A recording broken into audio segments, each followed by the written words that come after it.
अभी हाल ही में CGPSC 2018 का रिज़ल्ट जारी हुआ, जिसमें मेरा 5वां रैंक आया है।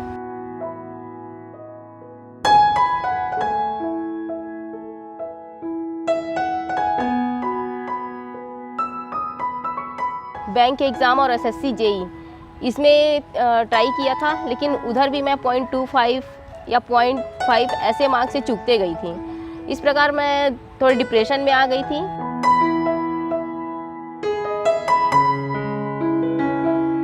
मैंने मई 2017 में छत्तीसगढ़ PSC की तैयारी शुरू की। अगस्त 2017 में मेरे बड़े भाई हैं, उन्हें स्पाइनल कॉर्ड में उनका बोन टीबी हो गया था। तो इस प्रकार हमारे घर की हालत नाजुक होते चली गई थी। मेरा मेंस का तैयारी भी चल रहा था और हमारा रिजल्ट आया था। इसी दौरान हमारे गांव में भी शादी थी। मम्मी और पापा जो है वो शादी अटेंड करने के लिए गए होते हैं। जब वो रिटर्न आ रहे थे 24 अप्रैल को, तो उन दोनों का एक्सीडेंट हो गया रायपुर में। तो मम्मी और पापा दोनों के पैर फ्रैक्चर हो गए थे। क्योंकि मेरा भाई जो है वो पूरी तरह स्वस्थ नहीं था और छोटा भाई जो है उनका लास्ट ईयर था, तो वे कॉलेज छोड़ के आ नहीं पा रहे थे। इस बीच मेरे को हॉस्पिटल को भी मैनेज करना पड़ता था और इस बीच मेरे को अपना मेंस का भी एग्ज़ाम देना था। हमारा जो फाइनल रिज़ल्ट आया था उसमें मेरे 366 रैंक आए थे। जो मेरा रैंक था उससे मुझे कोई पोस्ट तो नहीं मिला। इससे मुझे काफ़ी निराशा हुई थी कि इतना जो उतार चढ़ाव मेरे लाइफ में रहा है, इसके बाद भी मेरे को एक पोस्ट नहीं मिला। तो इस चीज़ के लिए मेरे को बहुत निराशा हुई थी। बस मेरा फ्रंट पेज में ही मेरे को नाम देख रहे हैं, ये मैंने सोच के चला था। मैंने पुनः तैयारी शुरू की और उस दिन अपने मन में केवल एक बात बैठा ली थी कि जो 366 का ये 3 डिजिट दिख रहा है, मैं उसमें से 2 डिजिट को हटा दूंगी और केवल सिंगल डिजिट मेरे रैंक में रहेगा। संघर्ष करते हुए ही सफलता प्राप्त होती है। कितने भी महापुरुष हो गए हैं, हर व्यक्ति जो है अपने लाइफ में बड़ा सा बड़ा संघर्ष करता है और वो सफल अवश्य होता है।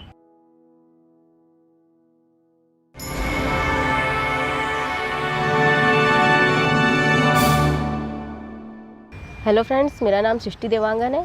अभी हाल ही में CGPSC 2018 का रिज़ल्ट जारी हुआ, जिसमें मेरा 5वां रैंक आया है। और आज मैं दिल्ली नॉलेज ट्रैक के माध्यम से आपके साथ अपनी सक्सेस स्टोरी शेयर करने जा रही हूँ।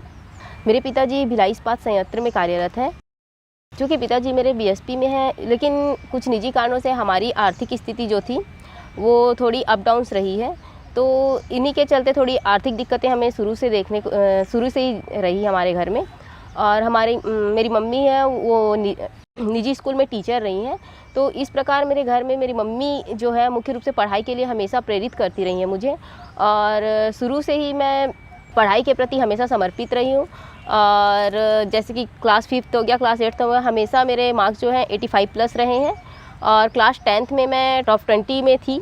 और इसी प्रकार क्लास 12th तक की मेरी पढ़ाई जो है वो हिंदी मीडियम स्कूल से CG बोर्ड से हुई है। और छत्तीसगढ़ बोर्ड में भी मेरे परसेंट जो है वो 85 प्लस रहे हैं। और इसी दौरान मुझे गवर्नमेंट की तरफ से स्कॉलरशिप भी दिया गया और PM स्कॉलरशिप ट्रॉफी भी भिलाई इस्पात संयंत्र के द्वारा मुझे दी गई थी। क्योंकि हमारी आर्थिक स्थिति थोड़ी कमज़ोर थी, मेरे पिताजी ने इसको ओवरकम करने के लिए उन्होंने एजुकेशन लोन लिया और मुझे BE इलेक्ट्रिकल जो है Rungta college of engineering and technology से कंप्लीट कराया है। इंजीनियरिंग कंप्लीट होने के पश्चात चूँकि एजुकेशन लोन था, तो हमारे पास थोड़ी सी ये थी कि कोई जॉब आ जाए। लेकिन मेरी मम्मी का हमेशा बचपन से ये सपना रहा था और कुछ सामाजिक दिक्कतें भी रही थी कि वो हमेशा चाहती थी कि मेरी बेटी जो है वो एक शासकीय जॉब में जाए। तो 2015 में पास आउट होने के बाद मैंने टेक्निकल क्षेत्र में अपना कैरियर बनाने के लिए प्रयास किया था, लेकिन मुझे उसमें सफलता नहीं मिली थी। और उसके बाद मुझे कई निजी क्षेत्रों में और सॉफ्टवेयर कंपनी में ऑफ़र्स आए थे, परंतु वो छत्तीसगढ़ से बाहर होने के कारण मैंने उनको प्रेफर नहीं किया।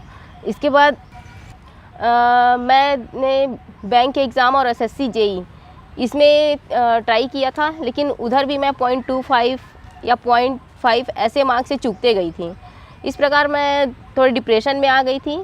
इसी बीच मई 2017 में मेरा एक फ्रेंड है रोशन साहू, उसने मुझे कहा कि PSC जो है CGPSC जो है उस एग्ज़ाम की तुम्हें फ़ाइट करनी चाहिए। और चूँकि CGPSC एग्ज़ाम की जो फ़ीस थी वो बहुत ज़्यादा थी, तो मैं इसके लिए कहीं बाहर नहीं जा सकती थी। तो उन्होंने एक टीचर सजेस्ट किया, ताम्रकार सर थे, जो अपने घर में ही छत्तीसगढ़ पीएससी के लिए पर्सनल जो है वो गाइडलाइंस देते थे। तो उन्होंने मुझे उनसे मिलवाया था। उसके बाद वो सर थे, उन्होंने मुझे पर्सनल मार्गदर्शन दिया और इस प्रकार उनके गाइडलाइंस के द्वारा मैं मई 2017 से छत्तीसगढ़ पीएससी जो है वो उसकी तैयारी शुरू की थी। और अगस्त 2017 में मेरे बड़े भाई हैं, उन्हें स्पाइनल कॉर्ड में उनका बोन टीबी हो गया था। तो इस प्रकार हमारे घर की हालत नाजुक होते चली गई थी और डॉक्टर्स ने कहा था कि उन्हें ठीक होने में लगभग 1.5 साल लगेंगे ही, पूरी तरह नॉर्मल होने में। तो इस प्रकार उसी दौरान मेरा प्री का एग्ज़ाम भी चल रहा था। तो ये फरवरी में हमारा प्री का एग्ज़ाम हुआ था। फरवरी में प्री का एग्ज़ाम होने के बाद मेरे पेपर अच्छे गए थे और मैंने मेंस की तैयारी जो है वो सर के मार्गदर्शन में ही प्रारंभ कर दी थी। और मेरा मेंस का तैयारी भी चल रहा था और हमारा रिज़ल्ट आया था 18 से 20 अप्रैल के बीच में। तो इसी दौरान हमारे गांव में भी शादी थी। मम्मी और पापा जो है वो शादी अटेंड करने के लिए गए होते हैं। जब वो रिटर्न आ रहे थे 24 अप्रैल को, तो उन दोनों का एक्सीडेंट हो गया रायपुर में। तो मम्मी और पापा दोनों के पैर फ्रैक्चर हो गए थे। तो उसी दौरान चूँकि हम लोग का पेपर जो होना रहता है वो हुआ था जून में होना था, 22 से 26 जून के बीच हमारा एग्ज़ाम होता है। तो मम्मी और पापा दोनों का एक्सीडेंट हुआ था और पापा का भी एक पैर में जो है वो प्लास्टर लगा हुआ था और उन्हें 2 से ढाई महीने की बेड रेस्ट के लिए कहा गया था। उन्हें टोटली हिलने से मना किया गया था और मम्मी के घुटने में फ्रैक्चर हुआ था। तो वो लगभग 8 से 10 दिन तक वो हॉस्पिटल में एडमिट थी और इस प्रकार सेक्टर 9 हॉस्पिटल में मम्मी और पापा का इलाज जारी रहा था।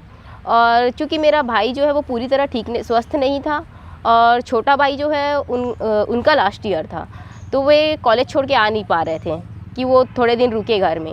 इस प्रकार मैं अकेली थी। इस बीच मेरे को हॉस्पिटल को भी मैनेज करना पड़ता था मेरे को, क्योंकि मम्मी अकेली थी तो वहाँ रात में हॉस्पिटल जाके रुकना होता था और घर में भी मेरे को खाना बनाना लेकर और पापा को भी देखना पड़ता था, साथ में भाई को भी मेरे को मैनेज करना पड़ता था। और इस बीच मेरे को अपना मेंस का भी एग्ज़ाम देना था। तो मैंने मेंस का एग्ज़ाम के लिए समय निकालने में मुझे बहुत दिक्कतें होती थी, क्योंकि सुबह घर का भी पूरा काम देखना होता था। तो इस बीच हम लोग ग्रुप स्टडी करते थे। उसके कुछ दोस्त थे मेरे, वे मुझे हॉस्पिटल जाते थे। हॉस्पिटल में जैसे कि मैं रात को चले जाती थी तो हॉस्पिटल में जाके 1 से 2 घंटे मेरे को पढ़ाते थे। घर में भी आती थी तो घर में जैसे मैं खाना बना रही हूँ तो उस बीच अगर उनको समय मिलता था तो वो मेरे को पढ़ाते थे। साथ ही मैं यूट्यूब में वीडियो लेक्चर देखने के माध्यम से एसे वगैरह की तैयारी खाना बनाते बनाते करती थी। इस प्रकार जो मेरा पहला अटैम्प्ट था पीएससी का, उसमें मेरे इस प्रकार की समस्याएं देखने पड़ी थी। तो मुझे मुश्किल से 4 या 5 घंटे ही मिल पाते थे उस समय मेंस की तैयारी करने के लिए। तो इस प्रकार मेरा वो था। उस समय मेरे को सोने वगैरह के लिए भी, नींद वगैरह का कोई समय नहीं था, कोई समय डिसाइड नहीं था कि क्या करना है, सब बस मैं पढ़ते जा रही थी उस समय। इस बीच और जो प्लास्टर मम्मी और पापा दोनों का खुला था वो मेरे मेंस के एग्ज़ाम के बाद खुला था। तो मैंने इस दौरान अपना मेंस का एग्ज़ाम दिया था, जो कि मेरे लिए बहुत चुनौतीपूर्ण रहा था। और हमेशा सर कहते थे कि प्री आपका एक बार प्री हमेशा सबका निकलता नहीं है कि हर बार आपका प्री निकले। तो ये मेरे दिमाग में हमेशा रहता था कि मेरा ये बार प्री निकला है तो एक बार कोई ना कोई पोस्ट मेरे को लेना ही है। तो इस प्रकार मैं वो दिमाग में हमेशा रहता था और मैं पढ़ते रहती थी। तो फिर ये सब चीज़ मेरे को थोड़ा डिमोटिवेट भी होती थी कि मेरे पास कैसी परिस्थिति आ गई है, मेरे को मेंस देना है। लेकिन उन सब चीज़ों को मैंने हैंडल किया था और इसमें सर का और मेरे दोस्तों का महत्वपूर्ण योगदान था उस समय। उसके बाद मेरा मेंस हुआ, मेंस का मेरा रिज़ल्ट आया तो मुझे ये सोच के बहुत खुशी हुई थी कि मैं इस परिस्थिति में मेंस दी थी और मेरा मेंस क्लियर हुआ था और मुझे इंटरव्यू के लिए कॉल आया था। अब उस दौरान उतने अच्छे से प्रिपरेशन तो नहीं हुआ था मेरा। फिर मैंने इंटरव्यू के लिए तैयारी शुरू की थी। इंटरव्यू भी मेरा अच्छा गया था उस समय और इंटरव्यू के बाद हमारा जो फाइनल रिज़ल्ट आया था उसमें मेरे 366 रैंक आए थे। तो जो मेरा रैंक था उससे मुझे कोई पोस्ट तो नहीं मिला। इससे मुझे काफ़ी निराशा हुई थी कि इतना जो उतार चढ़ाव मेरे लाइफ में रहा है, इसके बाद भी मेरे को एक पोस्ट नहीं मिला। तो इस चीज़ के लिए मेरे को बहुत निराशा हुई थी। लेकिन 2-4 दिन थोड़ा सैड रहने के बाद मैंने पुनः तैयारी शुरू की और उस दिन अपने मन में केवल एक बात बैठा ली थी कि जो 366 का ये 3 डिजिट दिख रहा है, मैं उसमें से 2 डिजिट को हटा दूंगी और केवल सिंगल डिजिट मेरे रैंक में रहेगा। और उस दिन से मेरे दिमाग में हमेशा यही चलता था कि मुझे अंडर 10 की लिस्ट में आना है और उसके आधार पर मैंने अपनी प्रिपरेशन शुरू कर दी थी। उसके बाद फिर मेरा ये दूसरा अटैम्प्ट था CGPSC 2018 में। जब 2018 का मैंने एग्ज़ाम दिया था, उस बीच जनवरी 2018 में असिस्टेंट लोको पायलट रेलवे का भी एग्ज़ाम रहा था, तो मैंने उसको ऐसे ही अटैम्प्ट कर लिया था, क्योंकि मैंने फॉर्म भरा हुआ था उसका, तो वो एग्ज़ाम भी मेरा क्लियर हो गया था। तो CGPSC प्री का एग्ज़ाम देने के बाद 2018 का जब प्री क्लियर हुआ था, उसके बाद मेरा मेंस भी प्री क्लियर हो गया था। उसके बाद मेरा मेंस का एग्ज़ाम था। इसी बीच मेरे को रेलवे मेडिकल के लिए कॉल आया। उसका डेट था 19 जुलाई और मेरे मेंस एग्ज़ाम का डेट था 22 जुलाई से। तो मेरे को वहाँ जाना ऐसा था कि मैं वहाँ नहीं जाना चाहती थी, क्योंकि मेरा पूरा लक्ष्य, मतलब पूरा ध्यान मेरा केवल अपने लक्ष्य के प्रति समर्पित था, और इसकी जानकारी मैंने अपने घर में भी नहीं दी थी, क्योंकि मेरे ऊपर एक एजुकेशन लोन भी रहा है और हमारे घर की आर्थिक स्थिति ठीक नहीं थी। तो जाहिर सी बात है, मेरे घर में यही बोलते कि आपको रेलवे को ज्वाइन करना है। तो मैंने सोचा नहीं, मेरे को नहीं करना था, तो मैंने उसको अपने घर में जानकारी नहीं दी थी। इसके बाद मैं मेंस का एग्ज़ाम फाइनल की। मेंस का एग्ज़ाम देने के बाद मेरा इस बार का मेंस अच्छा गया था और मुझे अंदर से उम्मीद भी थी कि मेरा टॉप 10 में आना ही है, ये मैं सोच के ही चली थी। इसके बाद मेरा मेंस क्लियर हुआ और मैं इंटरव्यू की तैयारी भी साथ में चला ही रही थी, और साथ में मैंने अपनी पढ़ाई कंटिन्यू जारी रखी थी। मेंस का रिज़ल्ट आया।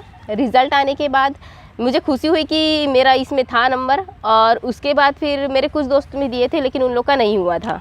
लेकिन उन्होंने मुझे इंटरव्यू के लिए मॉक, मेरे दोस्त भी लेते थे, साथ ही मैंने कोचिंग संस्था भी ज्वाइन की थी इसके लिए, मॉक इंटरव्यू के लिए। तो इस प्रकार मेरा इंटरव्यू जो है वो जारी रहा। इंटरव्यू जो था वहाँ पर लगभग मेरा 20 से 25 मिनट इंटरव्यू चला था। तो वहाँ पर मुझे लग गया था कि मेरा मार्क्स जो है वो 85 अबव आएगा ही, और मैंने ये बात किसी से नहीं कही थी, लेकिन मेरे दिमाग में था कि हाँ आएगा। और जैसे ही रिज़ल्ट आया, मैंने देखा कि हाँ मेरे मार्क्स 92 थे इंटरव्यू में।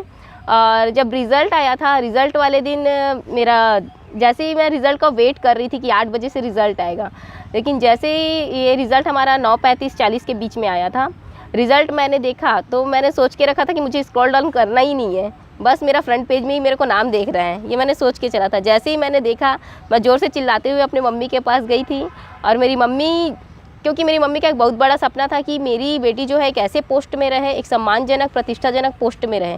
तो मेरी मम्मी का सपना कहीं ना कहीं पूरा हुआ था। और मेरे पिताजी जो रिज़ल्ट सुन के उनके आँख से आंसू रुकने का नाम नहीं ले रहे थे।